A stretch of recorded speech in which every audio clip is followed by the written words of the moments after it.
শেরেবাংলা ফজলুল হক, মাওলানা ভাসানীর মতো মহান রাজনৈতিক পুরুষ যারা এই বাংলাদেশের স্থপতি, তাদেরকে দিয়ে এই বাংলাদেশের জাতির পিতা শুধু একজন ব্যক্তিকে ঘোষণা করা হয়েছে, একজন ব্যক্তিকে পূজা করা হয়েছে গত 54 বছর ধরে।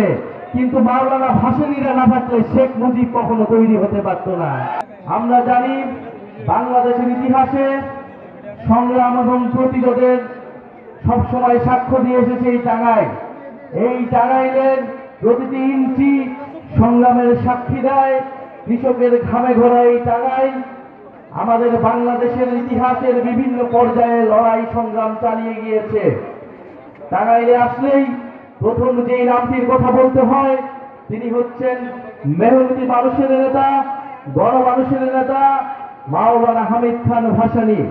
আমাদের পূর্ববর্তী বক্তারা মাওলানা হামিদ খান ভাসানী সম্পর্কে বলেছে, ভাসানী শুধু বাংলাদেশ নয়, পুরো উপমহাদেশের একজন অনন্য রাজনৈতিক পুরুষ ছিলেন। ভাসানীর রাজনীতি শুরু হয়েছিল সেই আসামে। সেই আসামে তিনি বাঙালি মুসলমান কৃষকদের ভূমির অধিকারের জন্য, জমির অধিকারের জন্য, কৃষকদের জন্য তিনি লড়াই করেছিলেন। যেই লড়াই এখন পর্যন্ত আসামের বাঙালি মুসলমান এবং হিন্দুদেরকে লড়তে হয়, তার পরিচয়ের জন্য তাদেরকে লড়াই করতে হয়, কারণ আসামে তাদেরকে দ্বিতীয় শ্রেণীর নাগরিক হিসেবে পরিচিত করে দেওয়া হয়েছে।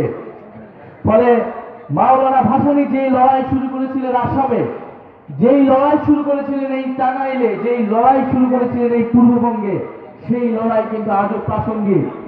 মাওলানা ভাসানী প্রথম ব্যক্তি যিনি পাকিস্তানি শাসক গোষ্ঠীদের বিদায় ঘোষণা করেছিলেন কাকমালি সম্মেলনের মাধ্যমে। তিনি প্রথম রাজনৈতিক ব্যক্তি যিনি বুঝেছিলেন পাকিস্তানি শাসক গোষ্ঠীর সাথে আমাদের থাকা সম্ভব নয়। তিনি মাওলানা ভাসানী হচ্ছেন এমন রাজনৈতিক পুরুষ যিনি স্বাধীনতার পরে বলেছিলেন, আমরা পিণ্ডির জিঞ্জির ভেঙেছি দিল্লির দাসত্ব করার জন্য নয়, দিল্লির গোলামি করার জন্য নয়। তিনি একাধারে ব্রিটিশ উপনিবেশের বিরুদ্ধে লড়াই করেছিলেন, পিণ্ডির আধিপত্যবাদের বিরুদ্ধে লড়াই করেছিলেন, দিল্লির আধিপত্যবাদের বিরুদ্ধে লড়াই করেছিলেন। মাওলানা ভাসানী আমাদের ফারাক্কা লং মার্চে নেতৃত্ব দিয়েছিলেন। আমাদের যে নদীর অধিকার, পানির অধিকারের জন্য যে আমাদেরকে লড়াই করতে হবে, সেই লড়াইয়ের সূচনা করেছিলেন মাওলানা ভাসানী। আমরা আজকের এই সমাবেশ থেকে মাওলানা ভাসানীকে শ্রদ্ধা বলে স্মরণ করতে চাই। আপনারা জানেন মাওলানা ভাসানীকে ইতিহাসে স্মরণ করা হয় না। সার্জিস আলম বলেছেন, শেরেবাংলা ফজলুল হক, মাওলানা ভাসানীর মতো মহান রাজনৈতিক পুরুষ যারা এই বাংলাদেশের স্থপতি, তাদেরকে দিয়ে এই বাংলাদেশের জাতির পিতা শুধু একজন ব্যক্তিকে ঘোষণা করা হয়েছে, একজন ব্যক্তিকে পূজা করা হয়েছে গত 54 বছর ধরে। কিন্তু মাওলানা ভাসানীরা না থাকলে শেখ মুজিব কখনো তৈরি হতে পারত না। যেই 69-এর গণ অভ্যুত্থানের মধ্যে দিয়ে আওয়ামী লীগ নেতৃত্ব নিয়েছে, সেই 69-এর গণ অভ্যুত্থানের অন্যতম কারিগর ছিলেন, নেপথ্যের পুরুষ ছিলেন মাওলানা ভাসানী। মাওলানা ভাসানী কৃষকদের জন্য লড়াই করেছিলেন, শ্রমিকদের জন্য লড়াই করেছিলেন, গণমানুষের লড়াই করেছিলেন।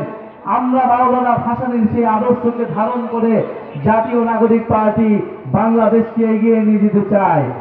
মাওলানা ভাসানী শুধু রাজনীতিবিদ ছিলেন না, তিনি ছিলেন একজন রাজনৈতিক দার্শনিক। তিনি রবুবিয়তের কথা বলেছিলেন, দায়িত্বের রাজনীতির কথা বলেছিলেন, যে আমাদেরকে দায়িত্ব নিতে হবে, আমাদের প্রাণ প্রকৃতির সমাজ এবং আমাদের আশেপাশের মানুষের দায়িত্ব নিতে হবে। সেই দায়িত্ব এবং দরদের ভিত্তিতে নতুন সমাজ, নতুন দেশ গড়তে হবে। সেই নতুন বাংলাদেশের কথাই জাতীয় নাগরিক পার্টি বলে যাচ্ছে। প্রিয় সংগ্রামী বন্ধুগণ, আমরা মাওলানা ভাসানীকে বাংলাদেশের অন্যতম স্থপতি, বাংলাদেশের অন্যতম ফাউন্ডিং ফাদার্স মনে করি। বাংলাদেশের কোন একজন জাতির পিতা নয়, বাংলাদেশে অনেকজন জাতির পিতা রয়েছে, তার মধ্যে অন্যতম রয়েছে মাওলানা ভাসানী। সংগ্রামী বন্ধুগণ, আমরা গতকাল এসে মাওলানা ভাসানীর কবর জিয়ারত করেছি এবং মাওলানা ভাসানীর সেই দরবার হলে আমরা বসেছি কৃষকদের সাথে, আমরা বসেছি তাঁতি শিল্পীদের সাথে। আপনারা জানেন এই টাঙ্গাইল ছিল কৃষক আন্দোলনের সূতিকাগার।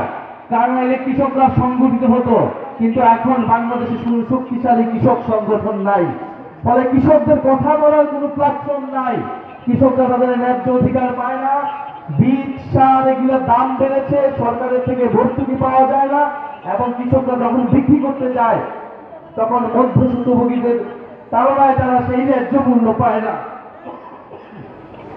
আমরা এমন একটা বাংলাদেশ চাই যেখানে কৃষকদের ন্যায্য অধিকারটা আমরা আদায় করতে পারবো। সাজিদ আলম তাঁত শিল্পের কথা বলেছেন। এই টাঙ্গাইলের শাড়ি, যেই শাড়ি জামদানির মতো বিখ্যাত, মসলিনের মতো বিখ্যাত, সেই টাঙ্গাইলি শাড়ির জিআই প্রোডাক্ট নিয়েছে ভারতের পশ্চিমবঙ্গ। টাঙ্গাইল শাড়ি নামে কিভাবে ভারতে জিআই প্রোডাক্ট নিতে পারে, এই প্রতিবাদ আমরা তখনও জানিয়েছিলাম। মাত্র 2-3 বছর আগে এই ঘটনা ঘটেছে। কেন ঘটেছে? কারণ আমাদের দেশের সরকার, আমাদের দেশের মানুষ টাঙ্গাইল শাড়িকে, তাঁত শিল্পকে পৃষ্ঠপোষকতা করতে পারে নাই, পুরা বিশ্বের বুকে তুলে ধরতে পারে নাই। আমাদের যে জাতীয় সম্পদ, তার মর্যাদা আমরা দিতে পারি নাই। টাঙ্গাইল শাড়ির জিআই প্রোডাক্টের সত্য কখনোই ভারত নিতে পারে না। অবিলম্বে তা প্রত্যাহার করতে হবে, আমরা এই দাবি জানিয়ে গেলাম। আমরা তাঁত শিল্পকে পুনরুদ্ধার করতে চাই। আমরা কৃষকদেরকে নতুন করে সংগঠিত করতে চাই, কারণ আমরা জানি কৃষকরা বাঁচলেই দেশ বাঁচবে। আমরা বাংলাদেশে খাদ্য সার্বভৌমত্ব অর্জন করতে চাই, কারণ আমরা কি উৎপাদন করি, কিভাবে তা বন্টন হবে এবং কৃষকরা ন্যায্য মূল্য পাবে কিনা, এর উপর নির্ভর করবে বাংলাদেশের ভবিষ্যৎ। টাঙ্গাইলে এসে আমরা আরেকটা কথা বলতে চাই। এই যমুনা নদীর পাড়ে টাঙ্গাইল নদী ভাঙনের কবলে পড়েছে দীর্ঘদিন ধরে। আমার নানার বাড়ি টাঙ্গাইল, কিন্তু আমার নানার বাড়ি যে এলাকাটা, সেই গ্রামটা নদী ভাঙনে অনেক আগেই বিলীন হয়ে গিয়েছে। আমি সেই গ্রাম দেখতে পারি নাই। নদী ভাঙনে প্রতি বছরে বছর বিভিন্ন মানুষ সর্বহারা হয়ে যায়। এই নদী ভাঙন আমাদেরকে ঠেকাতে হবে। নদী ভাঙনে যারা ক্ষতিগ্রস্ত, তাদের পাশে এসে সরকারকে দাঁড়াতে হবে। আজকে এই টাঙ্গাইলে গণ অভ্যুত্থানের শহীদদের সাথে, আমরা শহীদ পরিবারদের সাথে দেখা করেছি। শহীদ মানুষ এইখান থেকে 100 গজ দূরে এই এলাকায় শহীদ হয়েছে, আমরা তাকে স্মরণ করি।